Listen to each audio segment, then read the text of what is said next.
Muy buenos días tengan todos ustedes en esta calurosa mañana entrerriana. Calurosa mañana que no es así en otras partes en otras latitudes como las que yo provengo, donde estamos sufriendo un riguroso y un duro invierno todavía. Este bien nacidos y agradecidos es un viejo dicho castellano que yo quiero esgrimir en esta mañana para agradecer a la Fiscalía de Estado, a Julio, al Tribunal de Cuentas, a Guillermo, a la Asociación Argentina de Derecho Administrativo, a Justo, por la cordial invitación para compartir con todos ustedes en esta mañana estas jornadas sobre la transformación de la administración pública y los derechos sociales. La verdad es que tenía ya el privilegio de conocer esta provincia en ocasiones anteriores. He tenido el honor en La Coruña de recibir a algunos entrerrianos y entrerrianas que han estado en los cursos que organizamos en el Pazo de Mariñán sobre temas de derecho administrativo iberoamericano y, por lo tanto, estoy muy a gusto en este auditorio con todos ustedes. Veo, además, que en un número, para mí, sorprendente y que dice muy bien y mucho de la Escuela de Administración Pública y de sus expectativas y de su futuro. Y desde luego también me admira, y lo quiero decir en voz alta, es que las autoridades aquí presentes no hayan hecho como acontecen hacer en otras partes, en otras latitudes, de estar en la inauguración e inmediatamente abandonar la sala y se han quedado a escuchar una serie de conferencias, y eso yo creo que es un índice y una señal no solamente de sabiduría, sino de compromiso también con los conocimientos y algo que dignifica mucho al pueblo de esta provincia. Me alegra mucho que esté con nosotros la doctora Ingmar Lepenies, que fue fiscal de Estado durante mucho tiempo en la provincia hermana, que ha dirigido durante mucho tiempo la Cátedra de Derecho Administrativo de la Universidad del Litoral, y persona que también has tenido la delicadeza, la gentileza de facilitar que algunas personas de esta provincia hayan podido desplazarse hacia España, hacia la Universidad de La Coruña. Y, por supuesto, mi querido amigo y colega Carlos Albín, que acaba de llegar, le saludo especialmente. La verdad es que yo había preparado una intervención muy técnica acerca de los derechos fundamentales sociales en el ordenamiento general, pero sin dejar de abordar esta materia en la parte final de la conferencia, me parece que puede ser para todos ustedes más pertinente, más interesante que haga algunas consideraciones acerca de la transformación de la administración pública, la modernización de la administración pública, la reforma de la administración pública en el tiempo en que estamos, porque a mí me tocó en mi país, desde los años 90, dirigir varias escuelas de formación de funcionarios. Me tocó dirigir la Escuela Canaria de la Administración Pública, me tocó dirigir la Escuela Gallega de la Administración Pública y luego me tocó presidir el Consejo Rector del Instituto Nacional de Administración Pública. Y, por lo tanto, 12 años de mi actividad profesional dedicados a la formación del personal al servicio de la Administración Pública han dado mucho de sí, y comprendo y afirmo que para una modernización, reforma o transformación de la Administración, la Escuela de Administración Pública es un elemento y un instrumento estratégico y fundamental. Hace mucho tiempo, un profesor alemán, von Jering, dijo que las transformaciones, las reformas de la Administración Pública, más que en la sucesiva elaboración de normas jurídicas, que también es necesaria, está en la superación de las inercias que habitan todavía en las mentes de muchas personas que laboran en la administración pública y que les cuesta mucho comprender que los valores del Estado, definidos en la Constitución, son los valores que la organización y a su través las personas que en ella laboran deben poner a servicio de los ciudadanos. Oriu, un viejo profesor francés que todos hemos estudiado, decía que desde que existe la Administración se habla necesariamente de su transformación y su reforma. Y este es un tema permanente, es un tema constante de la historia de la Administración que nos va a acompañar hasta el final de los tiempos y que en cada momento podremos engarzar mejor el modelo administrativo en los postulados, en los vectores, en los parámetros esenciales ahora de lo que llamamos el Estado social y democrático de derecho. Hemos aprendido el derecho administrativo, muchos de los que estamos aquí, de los viejos libros franceses del siglo XX, del siglo XIX. Entendemos que efectivamente en aquel tiempo, a principios del siglo XIX, se produjeron transformaciones muy importantes del ordenamiento jurídico. Alcanzamos a calibrar las virtualidades que tuvieron las constituciones del Estado liberal de esos años 1800, 1900, pero ahora estamos en un modelo de Estado completamente distinto, que se llama Estado social y democrático de derecho. Y resulta que la supremacía de la Constitución, la supremacía de los valores constitucionales, necesita de contar con un aparato administrativo imbuido de esos valores que los hagan realidad cotidiana, porque también hemos aprendido que el derecho administrativo es el derecho constitucional concretado y sabemos que la Administración es la Constitución en acción. Y todas estas consideraciones doctrinarias acerca de este fenómeno de la modernización, reforma y transformación de la Administración, lo que hacen es subrayar la importancia crucial que tiene una escuela de administración pública en una institución política, territorial, a través, como aquí se nos ha dicho, de un ambicioso programa de formación, de capacitación, de investigación y de desarrollo para que la ciudadanía, porque nunca podemos perder de vista algo que señaló un informe de reforma y modernización administrativa del primer ministro de gobierno de Tony Blair en Inglaterra, Jack Cunningham, que ya escribió en el rótulo de ese informe, de ese libro blanco, que la administración pública es una organización profesional para la mejora de las condiciones de vida de los ciudadanos. Y, por lo tanto, todos los procesos de modernización, de transformación y de reforma parten necesariamente de esta consideración que no se puede perder de vista y que ahora, en el Estado social y democrático de derecho, hunde sus raíces de una forma muy potente, muy intensa, en el gran centro del ordenamiento jurídico, que es la persona, que es la dignidad de la persona y sus derechos inherentes, que ya no son derechos de libertad solamente, que ya no son barreras, obstáculos a los que no puede entrar el Estado, sino que por su dimensión objetiva ya son directivas, directrices, objetivos de los poderes públicos y por eso, a pesar de las dificultades formales que existen también en los países de Europa, está emergiendo, también a causa de la crisis que estamos sufriendo en muchos países de Europa, la necesidad de volver a repensar la categoría del derecho fundamental de la persona más allá de su origen tradicional, más allá de entender en los derechos fundamentales de la persona solamente los derechos de libertad, incorporando esos derechos sociales que forman parte indisoluble de la dignidad humana. Todos estos procesos de transformación, de reforma y de modernización que en el mundo existen, porque todos los países están inmersos en este tipo de operaciones, tienen que ver, a mi juicio, con tres cuestiones que se refieren a la Administración como organización profesional que gestiona intereses generales. Una primera dimensión se refiere a los asuntos económicos, porque la realidad administrativa es multidisciplinar. No solamente es una cuestión jurídica. Aquí hay abogados, hay contadores,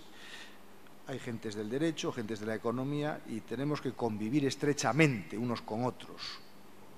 En una administración donde hay una armonía y una convivencia estrecha entre gentes que proceden del derecho, de la economía, de la sociología y de otras ciencias sociales, es más fácil que los asuntos de la comunidad se resuelvan. Cuando hay compartimentos estancos y hay corporativismos en función de las procedencias de los funcionarios, pues entramos en una complicación creciente que en muchos países da como consecuencia la existencia de castas internas en la Administración que dificultan la permeabilidad de los valores de la Constitución que tienen que llegar a todos los ciudadanos. Y la Administración, entre otras cosas, es efectivamente ese canal de transmisión de los valores de la Constitución a la realidad.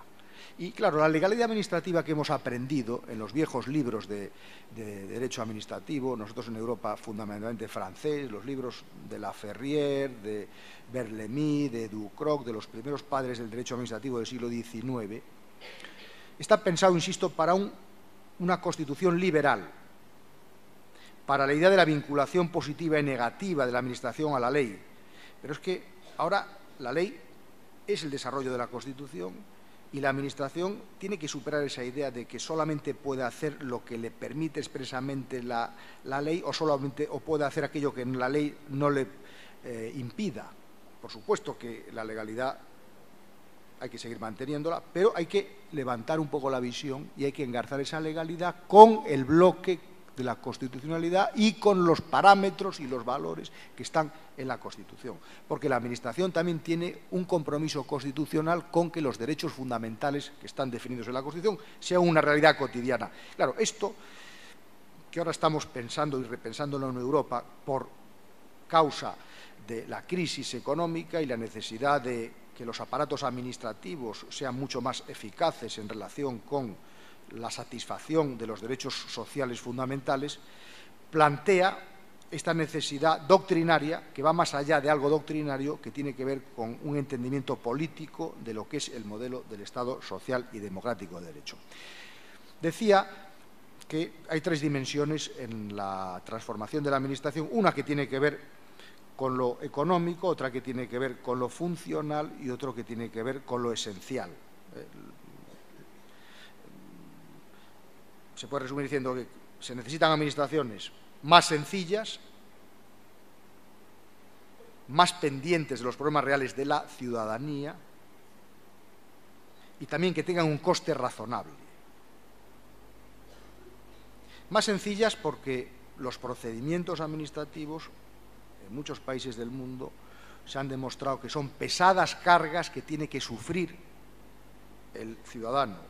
calvarios tortuosos a los que se somete a las personas, a veces sin ninguna razón. Y es posible, en algunos países se ha demostrado que es posible diseñar procedimientos administrativos, justo ha hablado de la sincronización, de la integración de procedimientos, incluso en estados compuestos, como pueden ser los federales, como pueden ser los confederales, en los cuales lo que hace falta es establecer canales armoniosos y canales complementarios que permitan que a lo mejor donde hay tres procedimientos haya uno solo, pero con participación de tres instancias públicas que convergen sobre un problema de incidencia pública. Es posible mejorar en este sentido de la Administración, hay ejemplos. Se dice también que es una Administración que tiene un coste razonable. Bueno, el coste es una cuestión que depende de las peculiaridades, de las idiosincrasias de los distintos países. No se puede hacer afirmaciones categóricas o universales, porque cada realidad es cada realidad, pero sí tiene que tener una dimensión adecuada para que la dignidad del ser humano brille con toda su potencia. Que este debe ser el gran principio que debe hasta ayudar a diseñar los presupuestos. En Europa estamos con la problemática de los derechos fundamentales sociales porque en algunos países el derecho a la alimentación, el derecho al vestido, el derecho a la vivienda, pues eran principios rectores, metas políticas, pero no tenían una dimensión de derecho subjetivo y en algunos casos no se podían exigir ante los tribunales. Y estamos sufriendo en algunos países europeos, lamentablemente,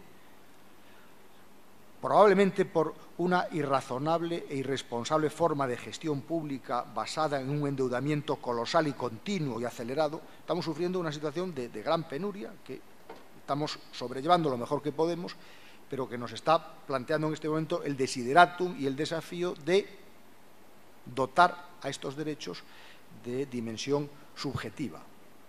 porque, insisto, están considerados como metas políticas, principios rectores de la vida política y social, que dependen, se dice, de la reserva de lo posible, de la existencia de fondos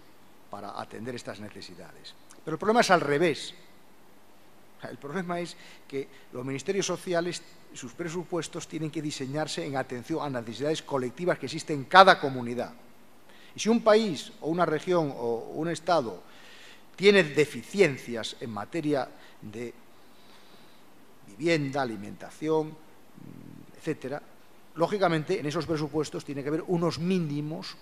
para que, lo que ha dicho el Tribunal Constitucional alemán,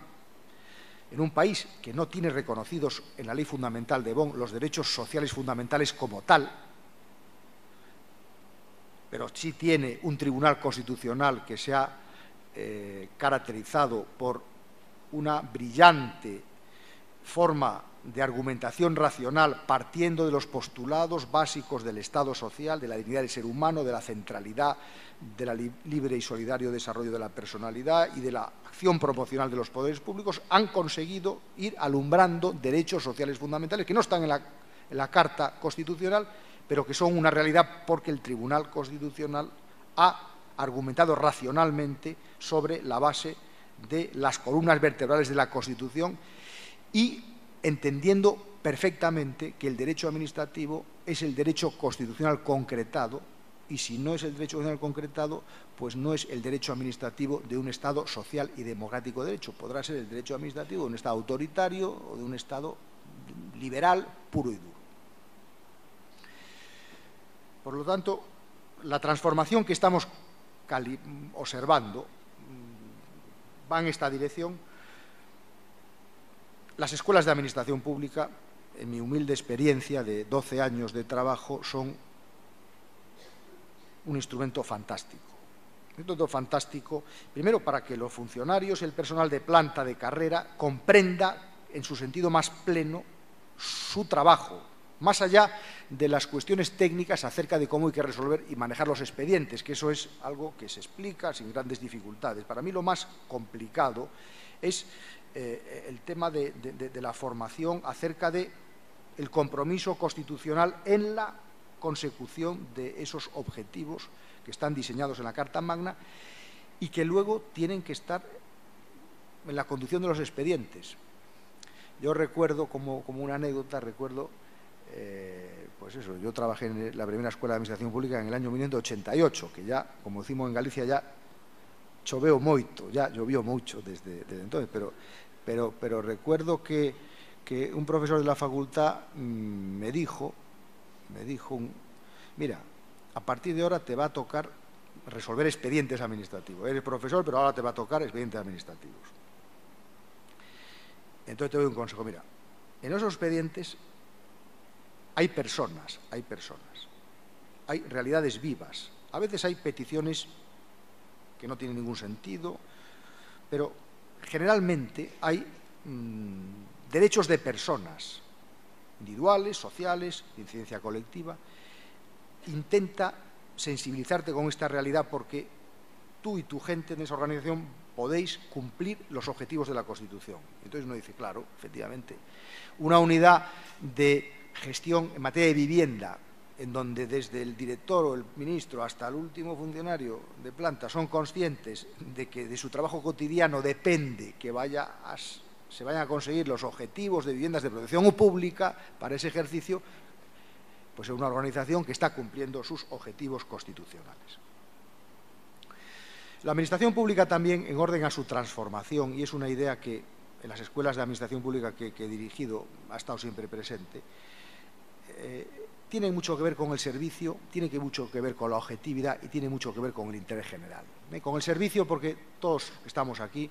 sabemos perfectamente que nuestra función básica y fundamental está al servicio de la gente, de la comunidad, de los ciudadanos, administrados, como queramos llamarles. Y eso quiere decir, insisto, que la construcción de las categorías de las políticas públicas tiene que estar a partir de las necesidades de las personas. No al revés, y decir, no, es que no hay fondos para que esta persona tenga una alimentación mínima. Eso es intolerable, inaceptable. Para mí, como doctrinero, me parece inaceptable que se diga eso. Y sin embargo, en Europa todavía estamos por detrás de encontrar el sentido cabal que se le dio nada menos que al principio del reconocimiento de los derechos fundamentales de la persona por los autores clásicos del siglo XX y del siglo XIX, que decían, con toda propiedad y con toda lucidez, decían que la dignidad del ser humano tiene tal calibre y tal rango jurídico que se yergue y se levanta omnipotente y todopoderosa sobre cualquier embate o intento del poder político o financiero por derribarla o laminarla. Esta es la clave del Estado de Derecho. Junto a, por supuesto, la separación de los poderes, que en Europa nos complica mucho la vida en estos años y que estamos descendiendo en calidad en esta cuestión, y junto al principio de juridicidad, que ya nos advirtieron los clásicos, que aquí en la Argentina lo ha explicado con mucha lucidez el profesor Julio Comadira, entendiendo como el control por la ley y por el derecho, no solamente por la ley, por el derecho como ordenamiento jurídico, el derecho como principios también, principios que son al final el oxígeno que respiran las normas, porque las normas no se dan vida a sí mismas, no son inmanentes, las normas viven, se desarrollan, surgen al principio y con los principios se desarrollan y con los principios deben ser interpretadas. Y de esta perspectiva, esta trilogía del Estado de Derecho, juridicidad, separación de los poderes y reconocimiento de los derechos fundamentales, individuales y sociales, agregamos otros dos postulados que son los que complementan la definición de social y democrático, que es el postulado de la solidaridad, Estado social, solidario, y el agregado de la participación democrático. Es decir, juridicidad, separación de los poderes, reconocimiento de los derechos fundamentales de la persona, solidaridad y participación. Y estos 5 elementos tienen que estar necesariamente en la base de la construcción de todas y cada una de las categorías, instituciones y conceptos del derecho público y, por supuesto, también tienen que estar en el diseño, implementación, ejecución y evaluación de las políticas públicas, especialmente de las políticas públicas sociales. Una escuela de administración pública es una institución de formación permanente y continua de las personas que laboran en la administración. Hemos escuchado de los anteriores intervinientes en relación con el empleo público, algo muy positivo, la estabilidad y la profesionalización, que son dos características que singularizan el personal de esta provincia. Porque es fundamental, la estabilidad y la profesionalización, fundamental. La estabilidad está en las normas y, si es dinámica, normalmente conducirá a buenos objetivos. Y la profesionalización, donde se puede garantizar, es en una escuela de formación o de administración pública, dando prioridad en los cargos a aquellas personas que tienen formación especializada. Por ejemplo, que queremos cubrir una plaza de jefe de contratación en un ministerio o en una unidad o una secretaría. Bueno, vamos a buscar una persona que ya esté dentro de la administración, que tenga, por ejemplo, una maestría o que tenga, por ejemplo, ya un curso superior de contratación, porque la formación tiene que tener un reconocimiento. Y por eso lo que decía Julio del registro de personal es fundamental, que exista pues una hoja de vida profesional de los funcionarios y del personal que esté en el ministerio o en la secretaría correspondiente y que permita saber en cada momento cuál es la preparación que va teniendo esa persona y cuáles son los cursos y seminarios posteriores que va incorporando a su bagaje y a su currículum para que luego se pueda ubicar a cada persona en el mejor sitio, porque eso es lo más difícil que hay. A mí me tocó también estar como viceministro en un gobierno en España de administración pública y comprendo que ese es uno de los asuntos más difíciles que existen en el seno de una organización administrativa y de una organización que diseña el empleo público, que cada persona esté en el lugar en que mejor pueda servir a la comunidad. Justo he hecho referencia a 4 características de la forma que modestamente entiendo que uno se debe acercar a la ciencia del derecho administrativo y también a la ciencia de la administración, porque En todas estas cuestiones de las escuelas de formación es muy interesante el equilibrio de profesores y doctrinarios universitarios, pero también con la docencia de personas que están ya trabajando en la función pública. Si solamente encomendamos la escuela a los doctrinarios, pues a lo mejor tenemos grandes funcionarios con una gran formación teórica general, pero les falta o les puede faltar la práctica. Entonces, hace falta también que personas que ya laboran, que tienen experiencia y que pueden transmitir a los demás los años de trabajo en la Administración, puedan partir cursos de distintas materias. Julio nos ha hecho un elenco perfecto, ¿verdad?, de cuál puede ser el cursus honorum o cuál puede ser el currículum de una escuela de Administración Pública, de las cuestiones troncales, procedimiento administrativo, gestión de personal, gestión financiera, y luego ya, digamos, las cuestiones especializadas por ramos que ya suponen una formación distinta.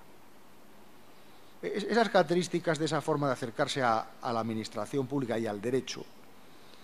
público tienen que ver, como él decía, con el pensamiento abierto, con el pensamiento plural, con el pensamiento dinámico y el pensamiento complementario. Porque el pensamiento abierto lo que nos permite es comprender mejor la realidad y, fundamentalmente, en sentido negativo, deshacernos de prejuicios y preconceptos que pesan demasiado sobre la organización y nosotros mismos y nos impiden la transformación. La transformación es un concepto de las ciencias sociales muy estudiado, como muy estudiado es el concepto de la reforma y la modernización. No podemos entrar aquí en su diferencia porque nos llevaría muy lejos. Podemos decir que de las tres perspectivas que hay para el estudio de la ciencia social de la Administración está el inmovilismo,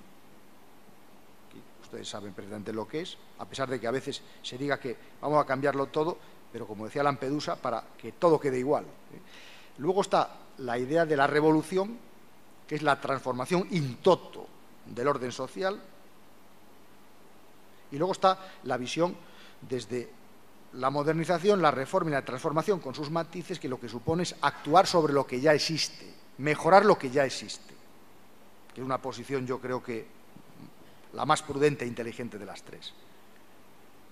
Porque lo que ya existe es el resultado del tiempo, del trabajo de otros, y se podrá mejorar y habrá que mejorarlo. Y muchas veces en la transformación de lo que se trata, como aquí dijo Augusto también, está de tocar algunas teclas estratégicas. Una, desde luego, es una buena escuela de administración pública. El pensamiento es plural, porque tampoco podemos tener la osadía de pensar que nuestras soluciones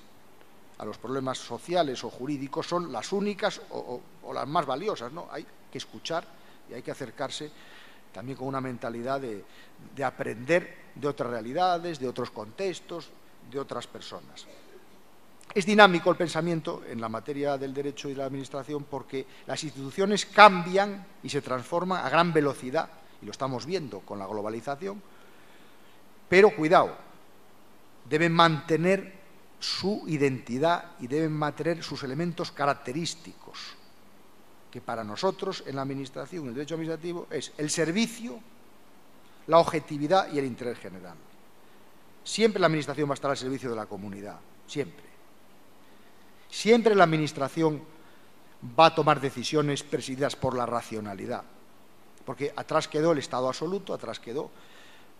los vestigios de los reyes absolutos, de los monarcas que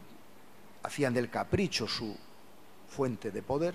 y a partir de la Revolución Francesa, más o menos, se puede decir que ya funcionamos con normas, principios y procedimientos. Y la expresión de la voluntad del Estado, de la Administración, es a través de procedimientos, de forma, de principios, aunque también somos personas que pisamos en la realidad y sabemos que, con frecuencia, todavía ese combate de que hablaba John Dewey entre el antiguo régimen y el nuevo régimen se libra al interior de cada persona que toma decisiones. Se puede ser más o menos objetivo, se puede ser más o menos subjetivo, cuando el gran derecho componente del derecho a la buena administración es el derecho a la motivación, que una administración, decía un profesor canadiense, Gerald Caiden, una administración es tanto más democrática cuanto más y mejor se motivan sus decisiones. El estamento político responde ante las Cortes, ante el Parlamento, pero el conjunto de la Administración, que no es el secretario, ni el ministro, ni el director general, que no van a responder al Parlamento, ¿cómo se legitima? Se legitima con un ejercicio cotidiano de argumentación y de motivación exigente. Incluso, cuanto más amplia es la discrecionalidad del poder, más amplia y más exigente es la motivación. Por lo tanto, ese pensamiento dinámico nos permite comprender que hay una evolución natural y lógica de las instituciones, pero que no pierden su esencia, porque están al servicio de la comunidad, porque se gestionan con objetividad y porque también están orientadas al interés general. Concepto que me parece tan importante que el año pasado, 2014 y 2013, le dediqué una pequeña monografía que titulé Interés General, Derecho Administrativo y Estado del Bienestar, porque me parece que es la clave de bóveda de todo el derecho público, el término interés general. No se preocupen que no voy a extenderme mucho, a pesar de que he escrito un libro sobre el tema, porque ya voy a acabar, pero sí quiero dejarles sobre este tema dos ideas, porque debe estar latente en el funcionamiento de la Administración. Primero, el interés general es algo concreto siempre, concreto, materializable. Si el derecho administrativo es derecho concreto, constitucional concreto, el interés general es concreto. Y las apelaciones al interés general, al servicio público, a la utilidad social, a todos los grandes valores genéricos, no nos sirve. Necesitamos que esté aterrizada en la realidad. Vamos a hacer un colegio. ¿Por qué? Porque el interés general lo demanda. ¿Por qué? Porque hay una necesidad de escolarización de que 3.000 estudiantes... Muy bien, concreto. Y luego es un concepto que en el Estado social y democrático de derecho es o debe ser motivado y argumentado. A la vez que es concreto, tiene que poderse motivar y argumentar. Recuerdo que una de las primeras decisiones que tomamos en la escuela, una de las escuelas que he dirigido de Administración Pública, fue dar satisfacción a un encargo del presidente, porque las escuelas tienen que tener un engarce político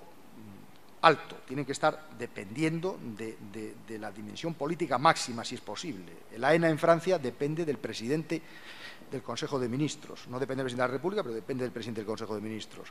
Y donde se quiere tener escuelas de función pública potentes, el engarce en el escalón político siempre suele ser al máximo nivel.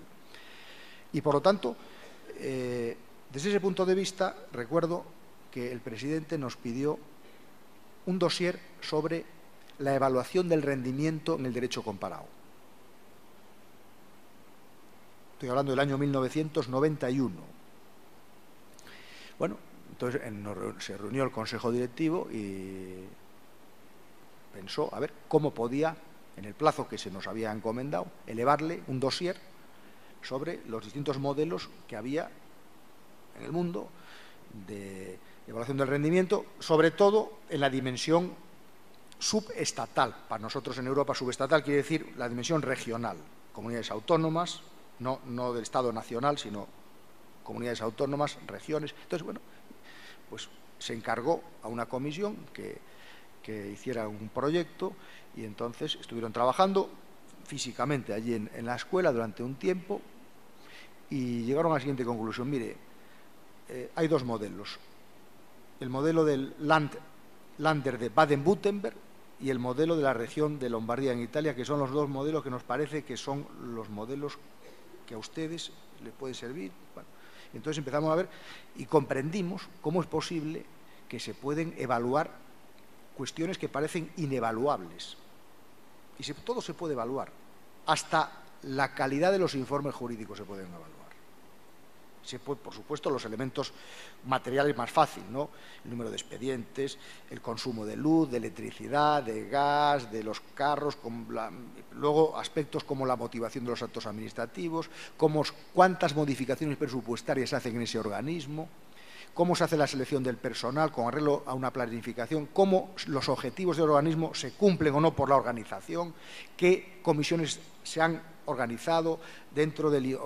esa institución para... Bueno, se puede medir muchísimas cosas. Incluso me tocó estar hace algunos tiempos, entre el año 2002 y 2006, de integrar un comité que se llama de Gobernabilidad y Administración Pública en Naciones Unidas, y aprendí que hasta se puede medir, porque hay técnicas, se puede medir la participación. Es complicado, pero se puede medir la participación en una comunidad más o menos amplia. Entonces, ¿qué consecuencia sacamos de todo esto? Pues mire, presidente, estas son las distintas posibilidades. Él nos dijo, bueno, haga una sugerencia de cuál le parece que es la más viable para esta comunidad autónoma, se la hicimos, y le dijimos, mire, la evaluación del rendimiento tiene que tener una repercusión también en la productividad del personal. O sea que, y hay que buscar sistemas de evaluación que estén dirigidos por personas que no sean de la organización, porque el gran problema era quién controla todo esto, quién controla la información que hay de cada unidad. Bueno, pues se buscó la manera de que no fueran gente de dentro de la administración, algunos casos eran gente ya jubilada, con experiencia, que habían tenido reconocimientos, profesores en la universidad de algunas materias que podían dar alguna idea. Entonces, se implementó, por supuesto se incorporó también personal de los sindicatos en esas comisiones, para que también los representantes del personal tuvieran su representación, y bueno, poco a poco, estoy hablando del año 91, supuso eso un hito en la reforma de la administración. Ya sí que termino, porque me he pasado todos los tiempos posibles, y termino felicitando al Tribunal de Cuentas, a la Fiscalía de Estado, a la ADA por estas jornadas, y también, sinceramente, felicitando a todos ustedes porque un día de lunes por la mañana, no sé si el verano ya terminó aquí o no, pero es una asistencia masiva, desde lo que yo estoy acostumbrado a ver en jornadas de esta naturaleza en distintas partes de Europa y de América y de otra parte del mundo, y creo que si consiguen que el número y la calidad de las personas aquí presentes